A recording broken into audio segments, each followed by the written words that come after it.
So, welcome to tonight's segment of the faculty lecture series. For those of you who don't know who I am, I'm Jess Scalardi. I am professor and director here, as well as I coordinate the series. So thanks for attending tonight's lecture. Keep an eye out for upcoming lectures. You can either grab one of these cards on the way out or look at the university calendar. I'll keep these here. Next week's lecture is going to be, it's the one that's on pause with Dr. Ellison. It's part two of his lectures that I still don't know squat. Evolution is the reason we do not perceive reality. But tonight's lecture is presented by Dr. Michael Liebhaber, professor of psychology. Dr. Liebhaber is an assistant professor of psychology at Adams State. He has a PhD in child language from the University of Kansas and an MFA in painting from Western Connecticut State University.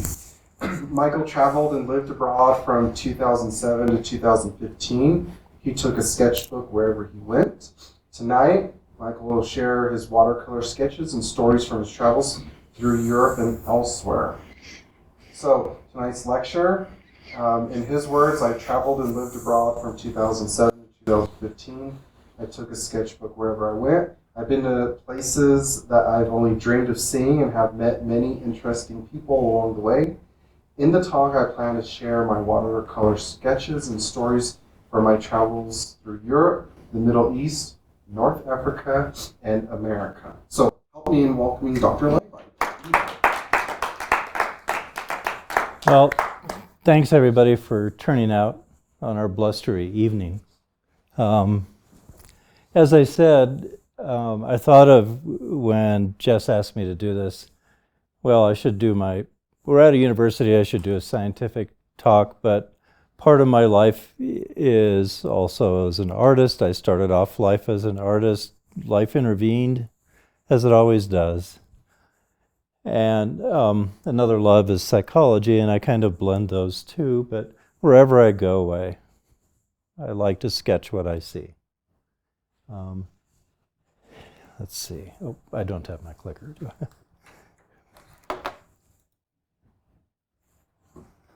Where are we? Okay, so what I'm going to talk about, intro for a little while, and then we'll get to the sketches. I want to talk about how did I start traveling, and the style of travel I do, what traveling taught me, kind of like the quote here from Mark Twain, and then we'll get on to the sketches. And I put mostly right there. I said Mark Twain was I used to think he was, right on with his saying, if you travel and get to see other people, your prejudices break down and all of that. But in my travels, I found it's the style in which you travel also, and I'll talk about that a little bit. Sorry, I usually use a clicker, and I'm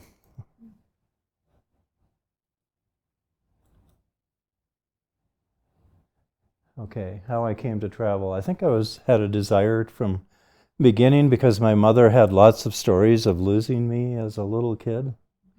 I'd just wander off and she'd have to go look for me and find me. But then we moved to Arizona, and that was in Wisconsin. I found the desert, which was about 2 blocks from my house. And as it says, I never came back. I wandered around.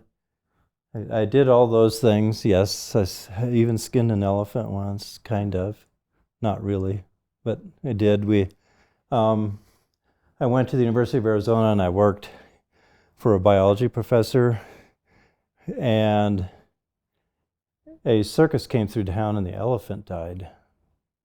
Sad. And so they donated it to the university, which meant I was the one who dealt with all of these things. I was the undergraduate who got to deal with the big messy stuff. So me, a graduate student, a veterinarian, and 2 anthropology students went, and there was this elephant. I said, what do you do with this elephant? And we had our trusty knives and equipment. If we were going to keep just the skull for our museum collection. The veterinarian was there. He was a smart one. He had a chainsaw because he had to do an autopsy. But you learn interesting things by doing interesting things. And one thing I learned, the anthropology students, the graduate students, had stone tools, like our prehistoric ancestors used. And, I was cutting on this poor elephant's skin with my very sharp steel knife and making no headway. Have anybody here ever touched an elephant? Their skin is rougher than sandpaper. And I was making no headway. These two graduate students took their stone tools and cut it wide open, easily. It was just, I was like, how can you do that? Anyway, that's that story. The veterinarian then took over. He laughed at all of us and then took over and did his autopsy and that.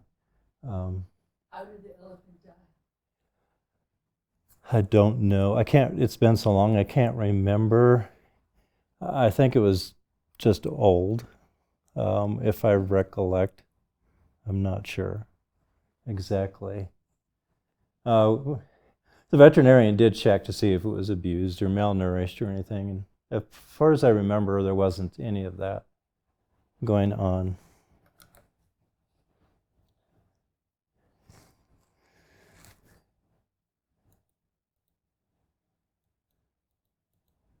Why is this not advancing? Can I use the arrow?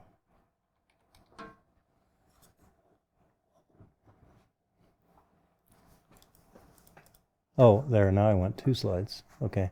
I guess the cursor has to be on the slide, this left screen. So how did I get to travel?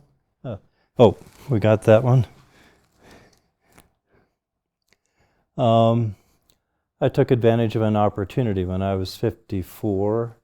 I helped my sister and her husband caretake my father, who passed away. My ex-wife called me and says, I have a job for you. And I had quit my academic job to go take care of my father. And I told her I need an academic job to get back in. And she said, well, talk to my boss. And so I talked to her boss, and 3 weeks later I was on a plane to Stockholm to run the internet on a cruise ship. I was not the tech guy. I was the person who talked to the passengers, who helped them get connected and all of that. And that took me tons of places I never thought I would go, because that, life in it intervened. I wanted to be an artist, but I got married, had a family, and all that other stuff. I always painted and that, but I thought, well, I'll never get abroad, and never say never. And then after the cruise ship gig, I came back to the States. I did that for 3 years, and then I got an academic job again with the University of Maryland. They have a branch that teaches on military bases all over, and I was in the middle of Germany, living in a tiny little German town and teaching on military bases over there. My students were, as it says, mainly enlisted people and dependents who wanted to get a college degree. So that enabled more travel. But most of the drawings I'm going to show, the watercolors that you see over here, were done during the cruise ship days, which was 2007 to 2011, 10, more or less. So my style of travel, you can travel and go anywhere. My style is just exploring, finding out about places. Meeting, I didn't make great friends everywhere, but I would talk to people.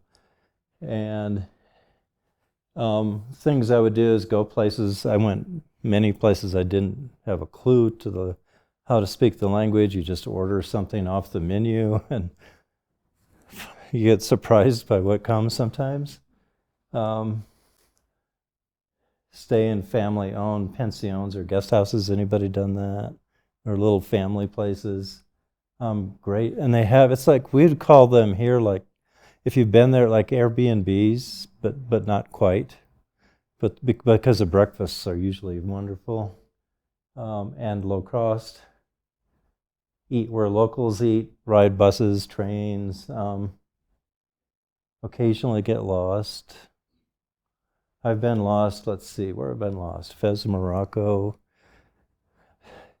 I went on a walk once in Paris and realized I didn't know where I was, but Paris is kind of easy. You can always get back somewhere like that. And my job on the cruise, since I worked for the cruise ships have tours, that go out. And if a crew member went on a tour, our job usually was to keep an eye on everybody. And so in that job also I would find people that were lost and all of that. And you can't see it here, but the other thing is don't take selfies.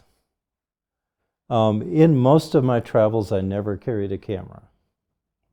Not at all for that cruise ship time, I never had a camera. And cell phones were around, but they were unusable, usually on a ship, and expensive. I didn't need one. I had a sketchbook, which is hiding over there. That's a wonderful guest house in Garmisch-Partenkirchen, Germany, and Bavaria. You can tell it's Bavaria because of the style of the buildings. Interesting.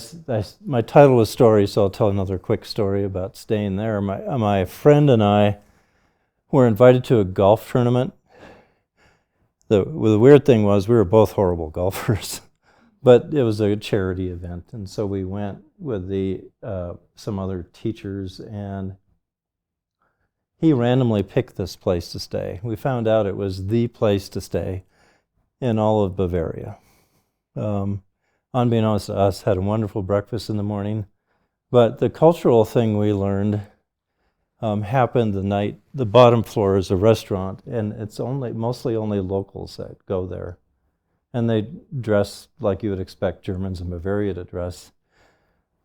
And so there's a guy in the corner playing an accordion, and he had a little machine to help play music with him.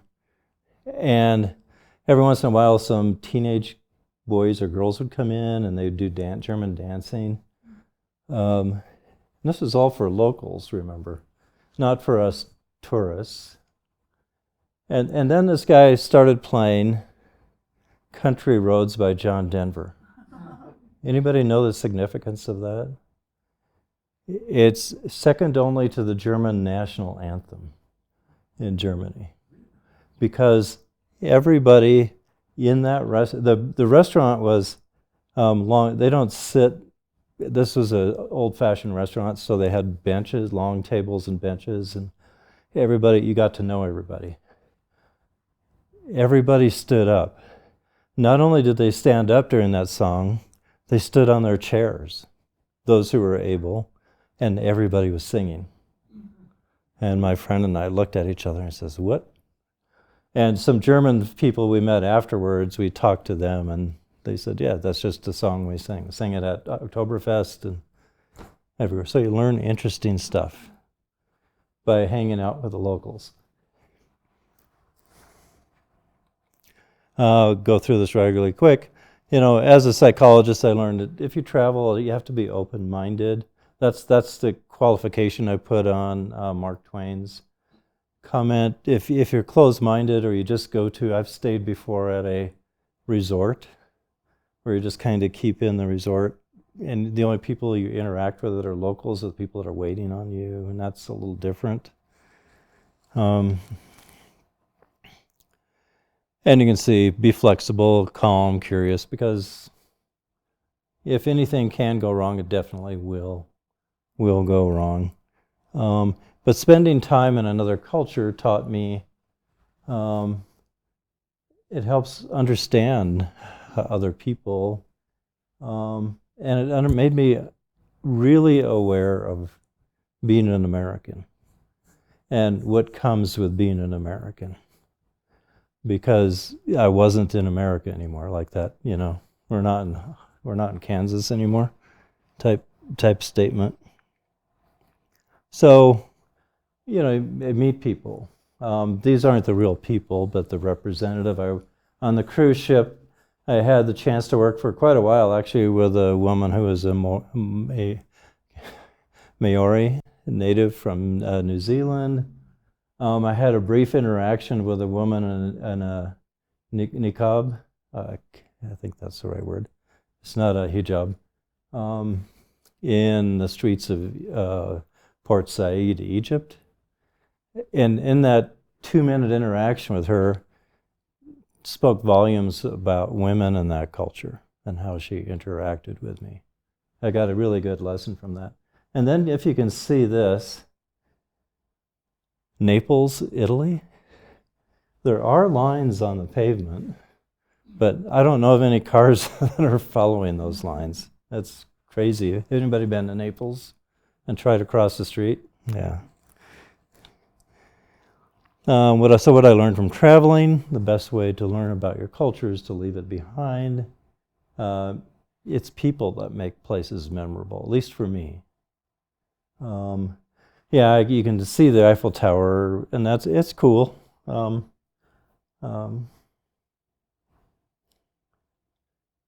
So just some of the people I met along the way. This guy made it into a painting. I was in St. Lucia drawing the cathedral, which is this building behind it, and school got out. So all these little kids came over and wanted to know what I was doing.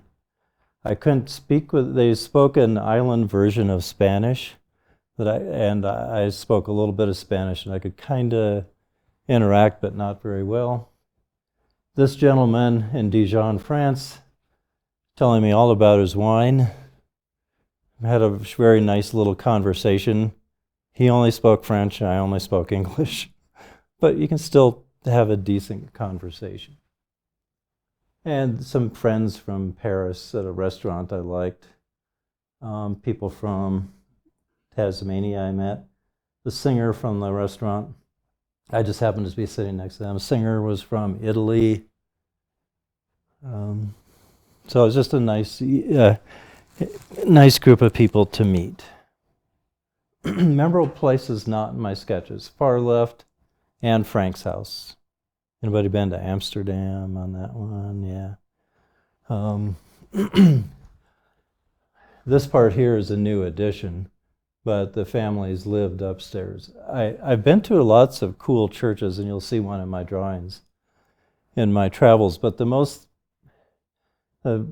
experience that I would qualify as a religious or spiritual experience happened to me in that house. It was very extremely moving. This one too, Utah Beach, D-Day, it looked like this the day after. I have a photograph that looks like this isn't the photograph that my father took. So, chokes me up. It's personally memorable, but if you go there today, it's a beautiful beach. You would never know what went on. So, where have I been? This is just Europe-centric here, all the red dots. Some for longer than others. Germany, I don't know if that counts because I live there, so it gets a dot by default. But I've been in a lot of those. And I don't show this to show that I've been to a lot of places. It's just what travel enables you to do. Because the nice thing about having a job, I lived about here in Germany and worked mainly on Ramstein Air Base, if you know where that is, or around there. I didn't live on a military base because our contract to the university, we had to just find a place to live off base. But I would spend a lot of time in Paris because I could get on the train in my little town and just go there very easily. You can have cheap flights. Friends and I would go to Morocco because it's cool. I like it, and because it's easy. Once you're there, you don't have that big expense of flying. So what did I learn from, and I took a sketchbook and I drew paintings and a lot more. That's just a small sample there. Sketching really tied me to places. I can look at that sketch and remember everything about it. I've done a couple of the restaurants on Corsica, on the island of Corsica. I'd walk there. Wonderful sandwiches. I could sit here. They speak French. I didn't know any French, but you can still get a great sandwich. And the cool thing about it is, right over here is a nice church, restored church, and Napoleon was baptized there because he was born on Corsica in Ajaccio. And since he was an egomaniac, if you walk a few blocks over this way, there's a huge statue of Napoleon. So, why I don't take a photo. Years ago, I was a postdoc at University of California, San Diego, and I befriended Don Norman, who traveled a lot, and a professor there. And he was saying he did an anecdotal survey of people traveling and found out people who sketched or people who didn't do anything remembered way more than people who took photographs. Now that was back in, 92, when he told me that. He didn't have a ton of official data, so he never published that or anything. He just thought that was an interesting observation. I've seen that elsewhere. I looked and looked and looked for real research on it, but I couldn't find any. But it makes intuitive sense. Of course, as soon as I say intuitive sense, the reason we do research is sometimes our intuitions are not correct. But I know this one is. So, on to the drawings. So there's pictures of me drawing in a couple of places. My kit is over there if you want to look at it later. I carried just a little pad. So most of my drawings are small that I would do.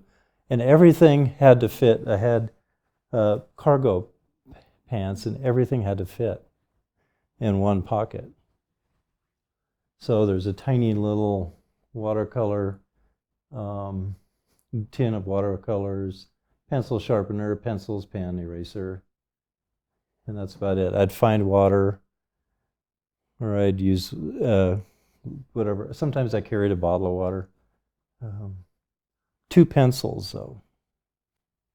Always 2 pencils. I never carried 2 pencils until after St. Petersburg. And I'd done quite a few drawings by then.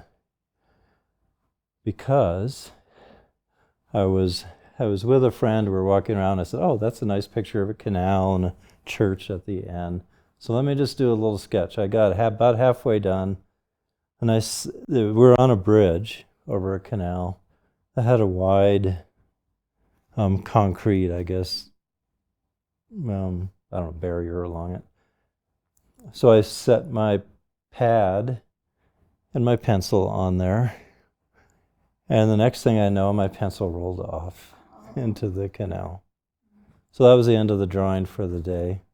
And after that, I always carried 2 pencils.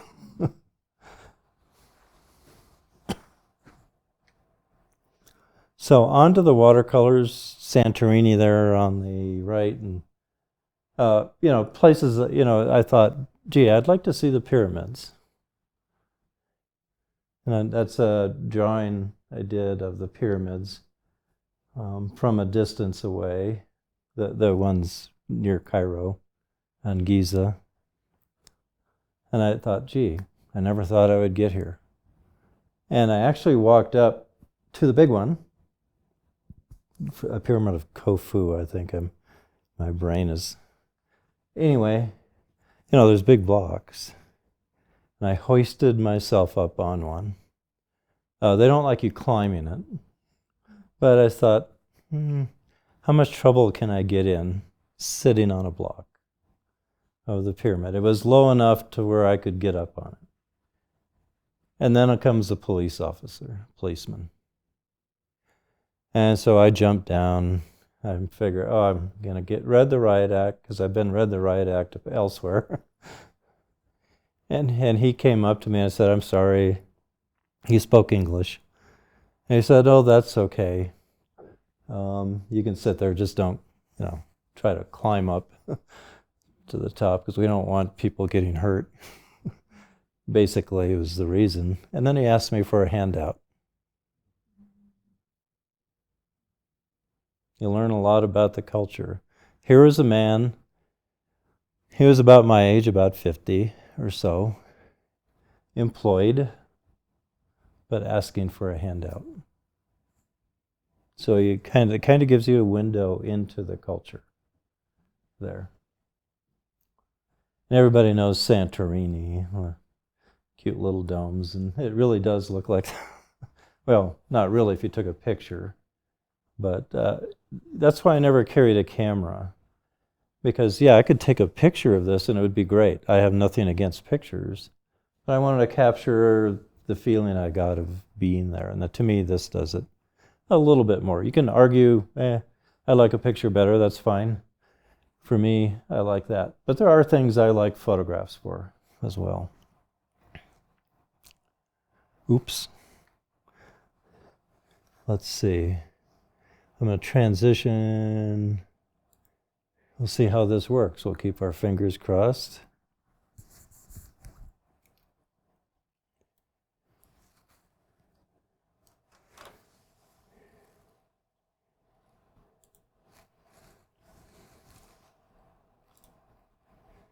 Okay, so this is my website. Some current paintings. And I'll go to my travel sketches, and hopefully they'll show up okay. Oh. Yes, they're tiny. Can you see? Oh, I'm going to make them bigger. Do I need to turn off the next bank of lights? Would that help? Okay. It might be easier to see if you do. Let me pull one up.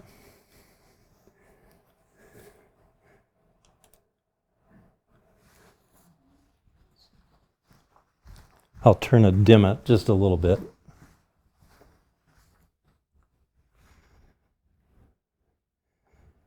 Famous last words. Is that okay? That's good. So, you're all of a certain age, so you probably know the Moulin Rouge in Paris. And, here's the thing about travel sketching. They don't build these things in a place that's convenient for an artist to paint them from. And this artist, if you're going to spend, what I would typically do in a drawing is I would do a sketch in pencil, and then I'd color it in with watercolor. And then I'd go over it with ink, sometimes outlining it. And I tried to do everything all at once. Sometimes you could only get a sketch in, and that was this case. I had to color it a little ways away, because where I was standing to get this was in the median, about this big, of a very busy street. I can't remember the name of the street that goes by the Moulin Rouge up there. And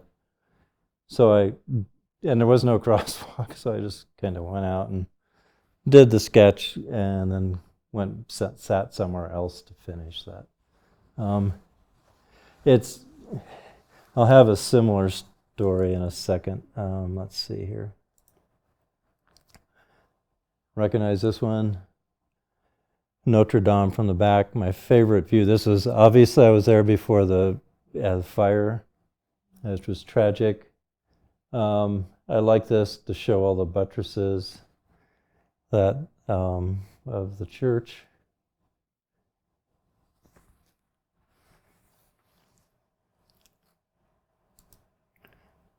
Another view of Notre Dame from the side. The Seine River is in between. The Seine splits apart and goes around, and this side This is would be called where I was sitting, the left bank. Does anybody know the Shakespeare and Company bookstore in Paris? It's a very famous bookstore, I think, started by Gertrude Stein and Hemingway and those kinds of people. Anyway, this is the view from there, kind of. I was at the bookstore and I looked out and said, oh, that would make a good painting. But the bookstore view is over here. It was not that great. And there was a little garden with a little wall that I could have sat on, but it was over here.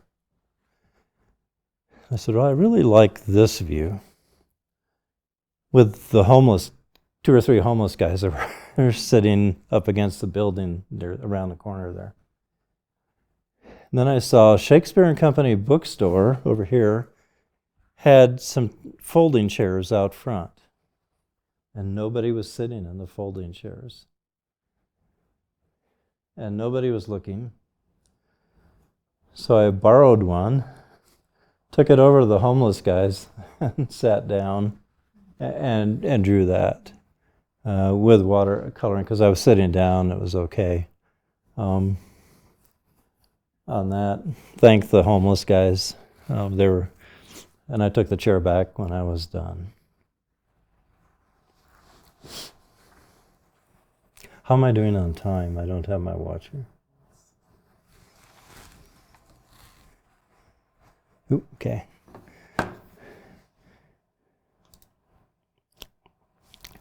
Another view up on Montmartre area of Paris. These are kind of grouped by they are grouped by city, more or less. Bridge over the Seine, one of the more famous ones, Pont Alexandre III. Nice gold sculptures on it. Going over the bridge this way, in the distance you see that dome. That's I can never say it right, the Infant. It's the veterans' home, and Napoleon, or parts of him, are buried there, or were buried there.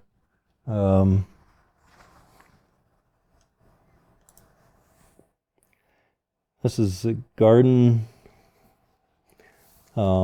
If you walk up from that Shakespeare and Company bookstore up the hill a little bit, you get to the Luxembourg Gardens, which are beautiful. They have a big fountain. It's huge, and people sail boats, especially kids. Have little sailboats, and they'll sail them there. And hidden away, there's another fountain. Fountain is in the distance. On a hot day, it's a nice place to sit.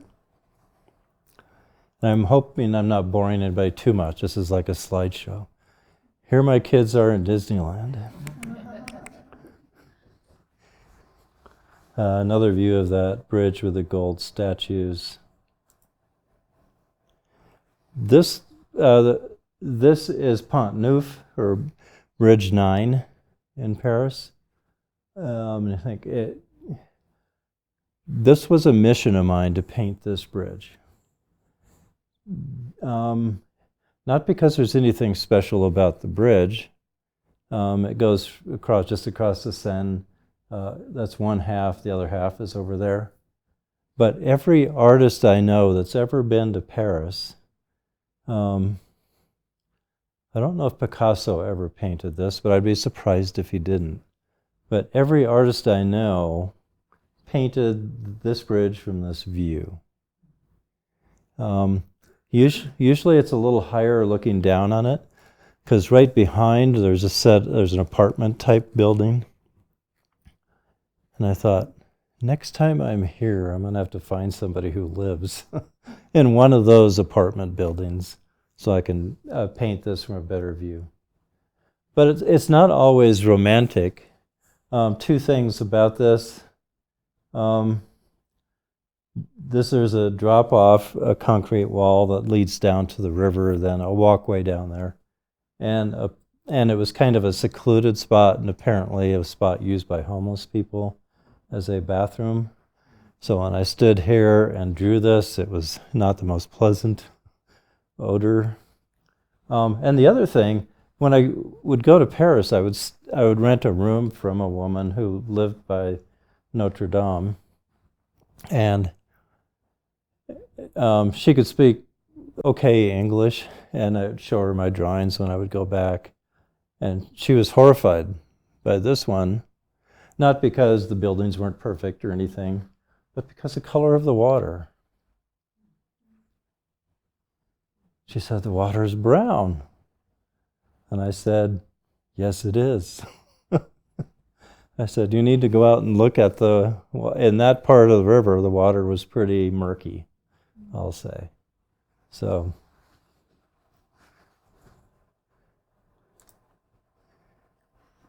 this is another bridge. The claim to fame on this bridge, I'm spacing on the names. Pont du Change. I don't know. I can't speak French. Sorry if you speak French. I butcher. That's the Hall of Justice behind there, and was a prison in old times. And Marie Antoinette was there, and all the people to be beheaded came across that bridge to go to the Champs-Élysées to lose their heads.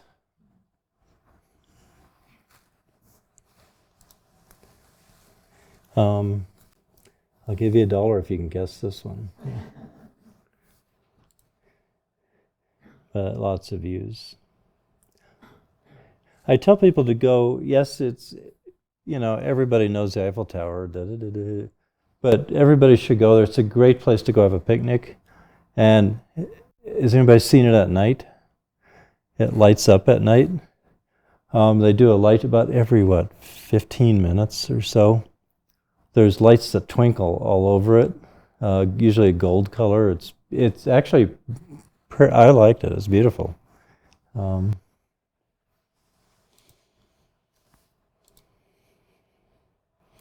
There's Sorbonne, the French universities. One thing you might notice if you looked at a lot of my drawings, cafes figure into them a lot. I just walk and walk and walk and walk, and then sit down and have a coffee or something cool to drink, and then you draw a picture while you're sitting there. And I'll get off this Paris kick in a minute. That's another street by where I would stay. Okay, we're south of Paris along the Mediterranean in a town called Villefranche. That's just a little walkway up to I was sitting on another stone barrier, and behind me was the Mediterranean. If I would have fell backwards, and that's just a stairway leading up. This place you got out of the water and it went up everywhere. But another interesting story about meeting people. School was out again, high school, and 4 or 5 high school kids came walking by me all again, and one of the female high school students sat down and asked me what I was doing in that, and we had a nice little 5-minute conversation. She spoke no English, very little. She said she was learning English, and of course, again, I didn't speak any French except please and thank you and where's the bathroom, that type of stuff. But again, it's meeting locals, somebody that, and that's the danger. If you ever have any feeling, anybody here ever sketched in public before? Yeah, that's the danger of it. Is you learn to get over your it makes you self-conscious. As much as I've been doing it, I'm always self-conscious. Because people come up to you and want to know what you're doing. It's okay if people come up, I don't mind that. But it will happen if you do that.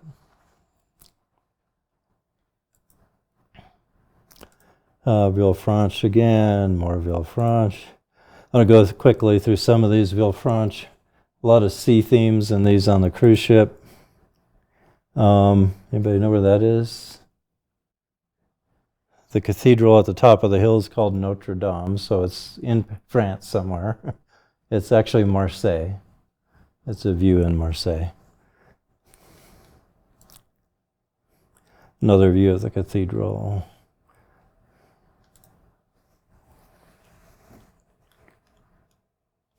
Oh, I gotta go to the. I think we're leaving France now. You're safe. Oh, this is a favorite place. Anybody know James Bond?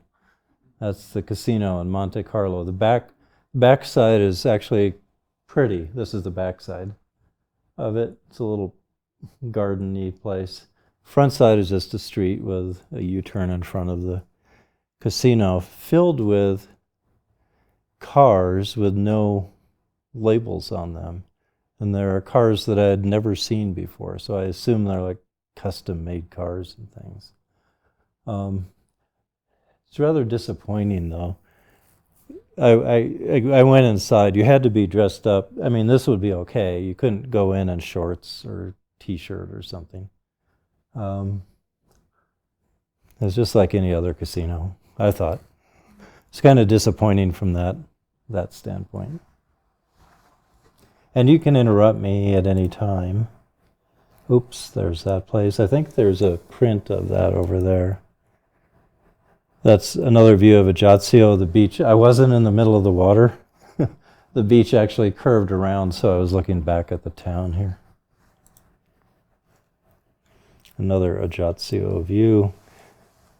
Santorini. I wanted to capture the feeling of that city's built on a cliff side. So I want to get that feeling of it going down and around. In that view. Same there, another Santorini view.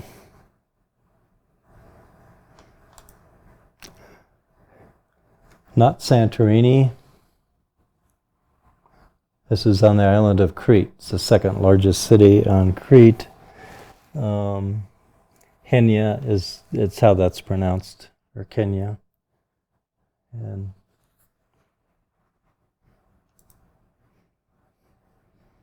oh, that was out of order. Now we're back to Monaco again.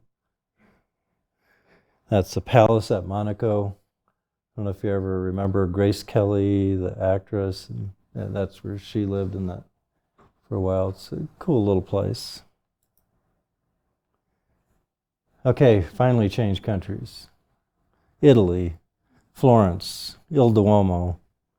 I didn't go up in it. It was just too crowded to do. I wanted this beautiful big cathedral, and I said, how am I going to get a drawing of this?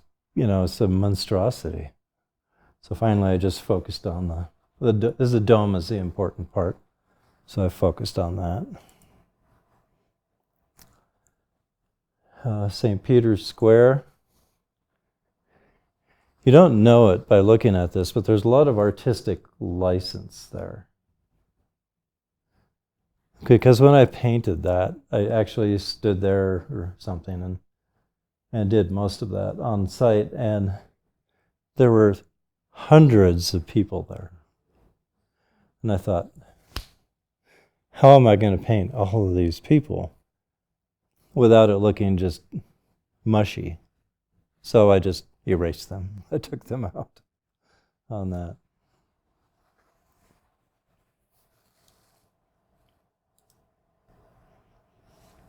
Another church in Florence, town of Livorno, Italy. I'm just going to go through some of these, so if you want to stop me, please just do that.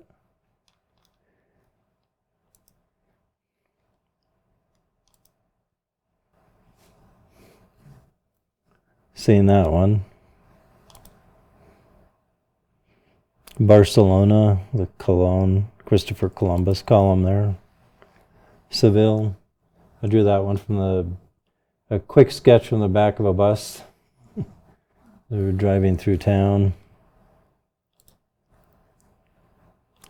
The cathedral in Valencia.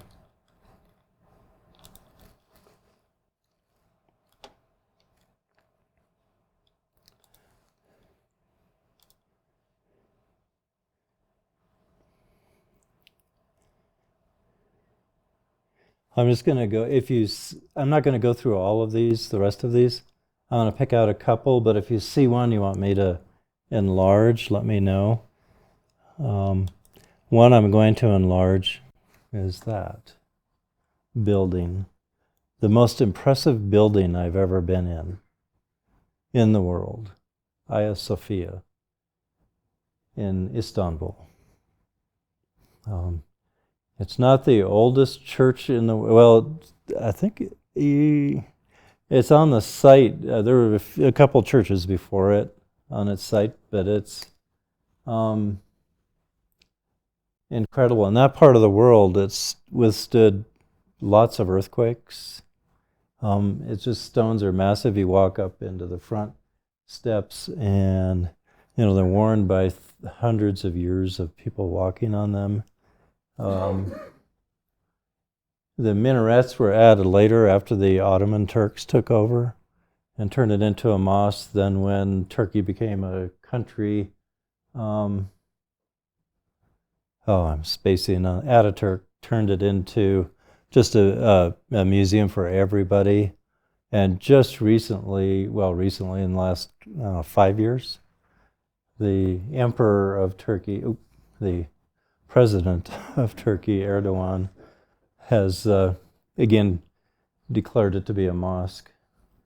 And I've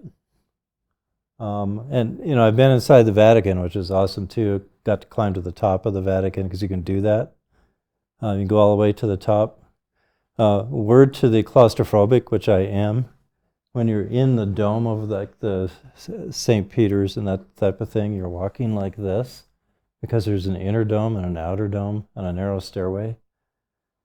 And I picked the day when it seemed like all the school children in Rome were having a field trip and doing the same thing. So it was just this constant thing. But it's hard to get the scale of this from the drawing, but it's immense and beautiful. And you go inside, and they've restored parts of the mosaics that were there, so you can see like real gold mosaics of I know they have Jesus and Mary and a couple of other people that were important in the icon world. And that it's just I can't say enough about how just the stat, because you're down in there and the building is huge around you.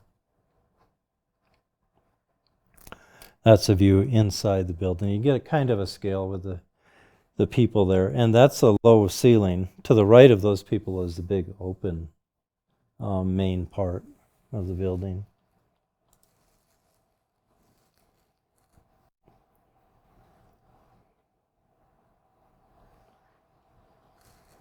Anybody been to Lisbon? I spent a lot of times in cafes.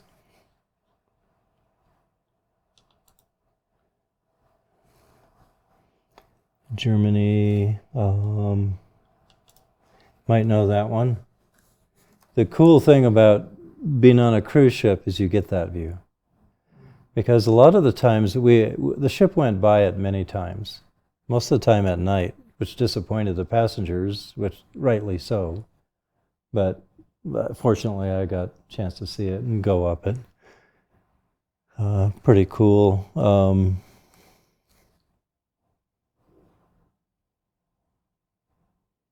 was going to say something else about it, but that's... Any other parts of Europe anybody wants to see? I have some non-Europe. Oh, as long as we're talking about Istanbul, this is one of my favorite places, Taksim Square, where they had a protest a few years ago when Erdogan kind of exercised his power, a little cable car coming up. Best kebabs and gyros and anything I've had there at all the shops.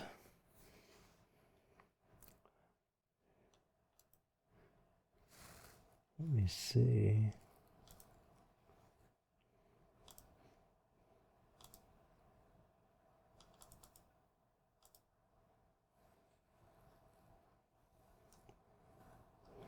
Oh, I want to show you a couple of drawings I did with the iPad. I switched from watercolor. That's an iPad drawing of a town near me when I lived in Germany, just a street view. But I like this one.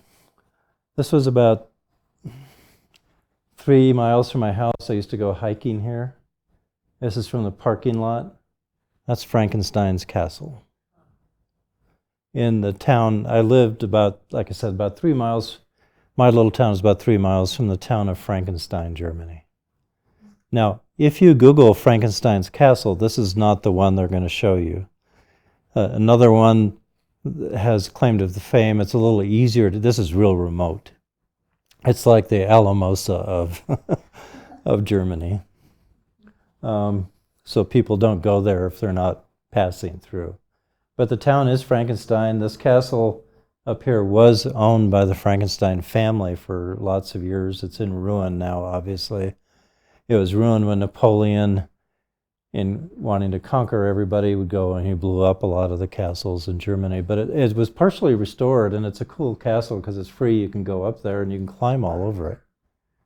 And it's about from here to walk around up to it, about 15. I was in better shape then, 15 minutes maybe. But this church is interesting too. When you talk to local people, you find out things. Because just off to the left here was a memorial and some people were buried. German soldiers from World War I.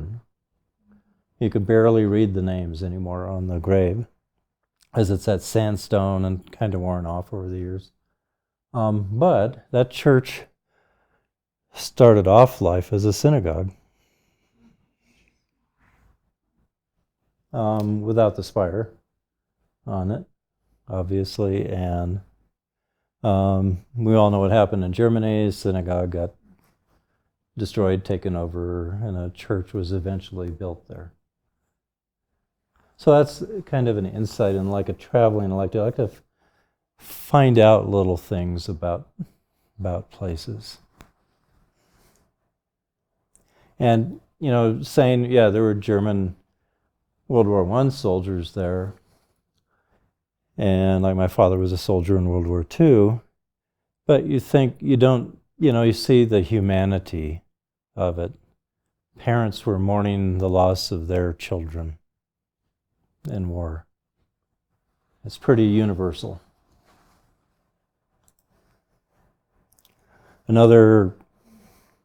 That's in Austria, a lake in Austria. I accompanied my friend on a skiing trip. I don't ski, but I had fun just doing, that's an iPad drawing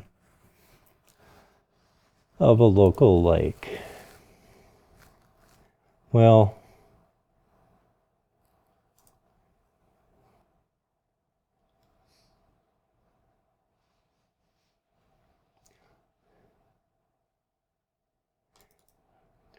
that little boy whose picture I took, I was trying to draw this church in St. Lucia.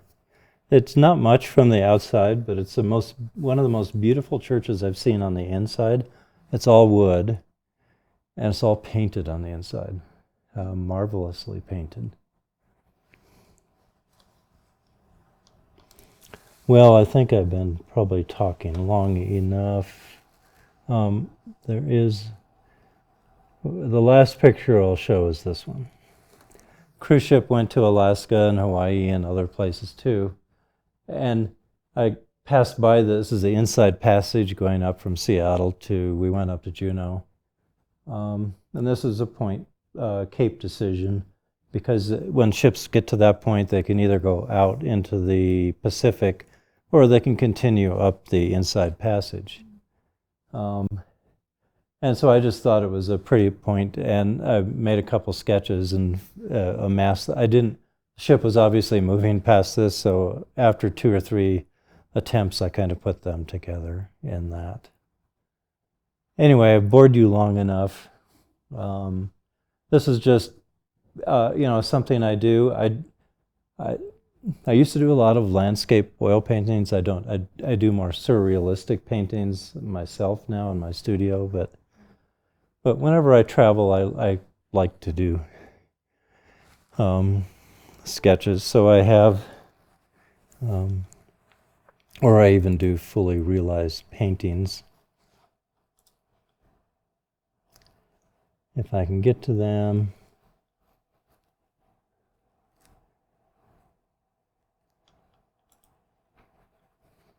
So just a couple of local places you might remember or know. But these were bigger oil paintings. The Sangre de Cristo Mountains. But I wouldn't classify that as a travel painting. Did that in my studio from photos that I took and sketches that I made. Is that up by Preston? Sorry? Is that up by Preston? The flat Uh, Challenger Mountain there, that flat top? No. It's actually from, you know where the Blanca, I think it's BLM wetlands, Blanca wetlands. It's from there, just a sketch I made from that. And my stylized version of doing that type of thing. Anyway, thank you for coming out tonight and taking a look at some of my pictures and listening to me to drone on about them. You're welcome to look at, those are prints. Most of those, I was fortunate enough to sell a lot of them. And my watercolor kit's back there. And I do have note cards in the back of these. And they're not for sale, but if you want one, feel free to take one or two. And if you like one of them, they're laying on the table in back. So thanks again.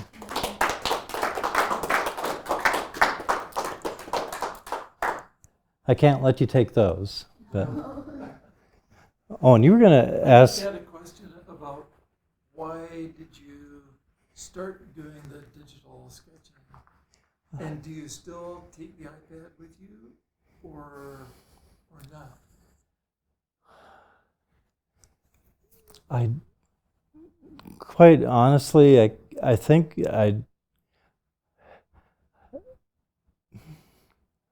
I just did a few of those when I was living over in Germany. I thought, well, I think it was just to experiment with it, basically to see how this works. So I had it, and there's a couple of drawing apps you can get. I use one called Sketchbook Pro, which is a great app.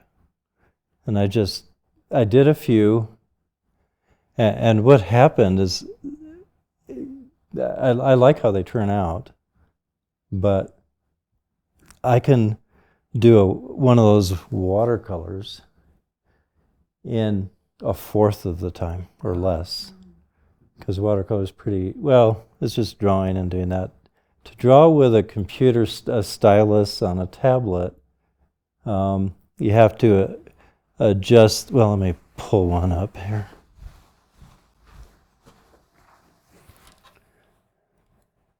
Sorry, I have to.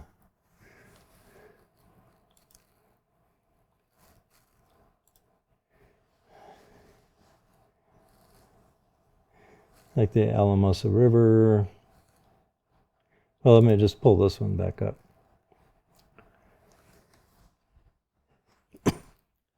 I can make strokes as wide or as narrow as you want, even with a pretty big brush. But if I want a stroke that's a certain width, you have to, go into the menu, adjust the size of the mark that the stylus is going to make, and do that. And then you have to, for every color change, you have to twiddle with the colors. Another thing I found out is autumn is difficult to do because I hate to stand up. Up here, autumn is very difficult to do because autumn, it's going to screw this up. Autumn colors are, reds and oranges and greens, and especially at the transition of autumn. And digital technology doesn't mix red and green. I can mix red and green. It's going to come out brown, but I can do that. or some shade of brown, depending on how much red or green I put in. The digital medium isn't going to let you do that at all. So what I found out, what I had to do, not in this one, but in some cases you have to do with layers. So I would do a green layer, and then maybe a light red layer, and then another layer of over the same area of yellow or something to make it orangey. Or so you have to, just because of how technology makes color versus how pigments make color. The pigments are more intuitive. Yeah, I can get a lot more colors here, but it just, that would take very easily a long day to do. Whereas most of the real small watercolors, this size, depending on the level of detail, I put in a half hour, 45 minutes, or an hour, depending on how I would say it's probably better to say an hour, and especially this size, because there's not a lot of detail. I didn't realize I had that drawing in there. I don't know where that is. Oh, that's Prague. The main bridge in Prague.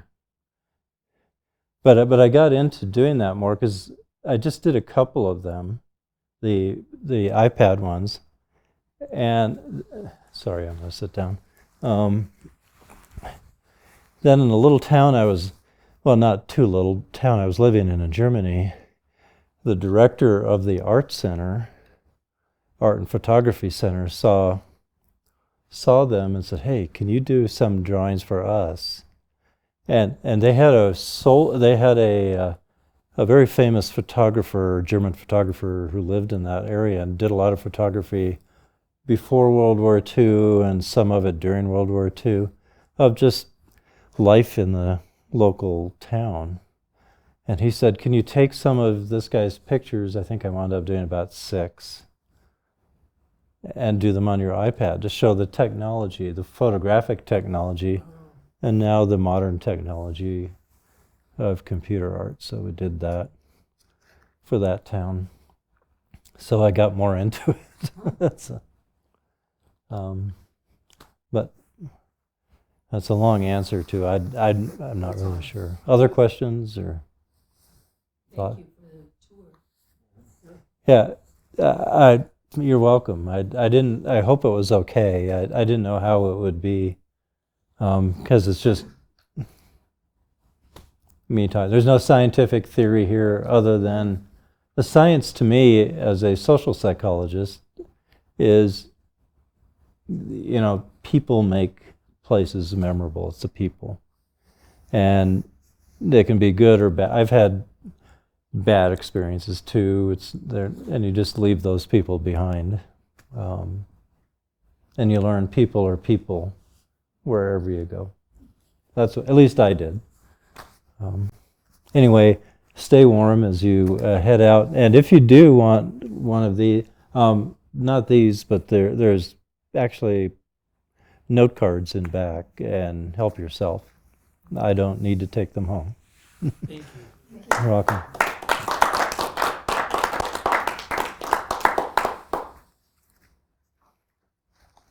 I hope I didn't ruin that by sitting down here. No, you're good. My doctor tells me I need to get a new knee here. So.